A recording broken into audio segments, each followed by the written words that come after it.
ಮಲೆನಾಡಿನಲ್ಲಿ ಮಳೆಯ ಆಗಮನವಾಗಿದ್ದು ಶಿವಮೊಗ್ಗ ಜಿಲ್ಲೆಯ ಜೋಗ ಜಲಪಾತವು ಲಘು ಮಳೆಗೆ ಪ್ರವಾಸಿಗರನ್ನ ತನ್ನತ್ತ ಕೈ ಬೀಸಿ ಕರೆಯುತ್ತಿದೆ. ಶರಾವತಿ ಕಣಿವೆಯಲ್ಲಿ 4 ದಿನದಿಂದ ಸತತವಾಗಿ ಮಳೆಯಾಗುತ್ತಿದ್ದು, ಲಿಂಗನಮಕ್ಕಿ ಜಲಾಶಯದಿಂದ ಆಚೆಗೆ ಬಿದ್ದ ಮಳೆಗೆ ಜೋಗ ಜಲಪಾತಕ್ಕೆ ಜೀವ ಕಳೆ ತುಂಬಿದೆ. ಬತ್ತಿ ಹೋಗಿದ್ದ ಜೋಗ ಜಲಪಾತ ನಿಧಾನವಾಗಿ ಚೇತರಿಸಿಕೊಳ್ಳುತ್ತಿದೆ. ಸ್ವಲ್ಪ ಮಳೆ, ಅಗಾಧ ಮಂಜು ಕವಿದು ರಮಣೀಯ ವಾತಾವರಣ ಸೃಷ್ಟಿಯಾಗಿದೆ.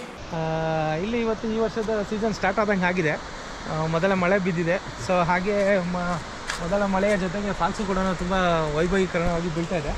ಸೊ ಅದ್ರ ಜೊತೆಗೆ ಪ್ರವಾಸಿಗರ ಸಂಖ್ಯೆನೂ ಕೂಡ ಕ್ರಮೇಣ ಜಾಸ್ತಿ ಆಗ್ತಾಯಿದೆ. ಲಾಸ್ಟ್ ವೀಕಿಗೂ ಮತ್ತು ಕಳೆದ ಸಂಡೇಗೂ ತುಂಬಾ ವ್ಯತ್ಯಾಸ ಇದೆ. ಮತ್ತು ತುಂಬಾ ಚೆನ್ನಾಗಿದೆ. ನೆನ್ನೆ ಕ್ರೌಡ್ಸ್ ರೆಸ್ಪಾನ್ಸು ಚೆನ್ನಾಗಿದೆ. ಸೊ ಹಾಗೆ ಫಾಲ್ಸು ಕೂಡ 4 ಕೂಡ ಬೀಳ್ತಾಯಿದೆ. ಲಾಸ್ಟ್ 2 ಮಂತ್ಸಿಂದ ಒಂದು ರಾಜ ಮತ್ತು ರೋರರ್ ತುಂಬಾ ಕ್ಷೀಣ ಆಗಿತ್ತು ಫಾಲ್ಸಲ್ಲಿ. ಸೊ ಈಗ ನಾವೇನು ಹೇಳ್ಬೋದು ಅಂದರೆ ಜೋಗ ವೈಭವ ನೋಡೋಕ್ಕೆ ಅತ್ಯಂತ ಸುದ್ದಿನ ಅಥವಾ ಒಳ್ಳೆಯ ಟೈಮ್ ಅಂತಲೇ ಹೇಳ್ಬೋದು.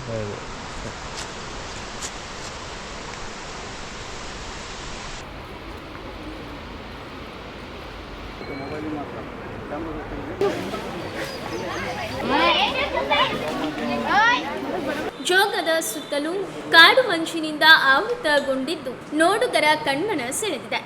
ಜೋಗ ಅಭಿವೃದ್ಧಿ ಕಾರ್ಯಗಳಿಗೂ ಕೂಡ ವೇಗ ಸಿಗುತ್ತಿದೆ. ಮಳೆ ಮುಂದುವರಿದರೆ ಜೋಗದಲ್ಲಿ ವೀಕೆಂಡ್ ರಶ್ ಸಾಧ್ಯತೆ ಇದೆ. ಮಧ್ಯ ಕರ್ನಾಟಕದಿಂದ ಸಿಗಂದೂರು ಜೋಗ ಜಲಪಾತಕ್ಕೆ ಪ್ರವಾಸಿಗರು ಧಾವಿಸುತ್ತಿದ್ದಾರೆ.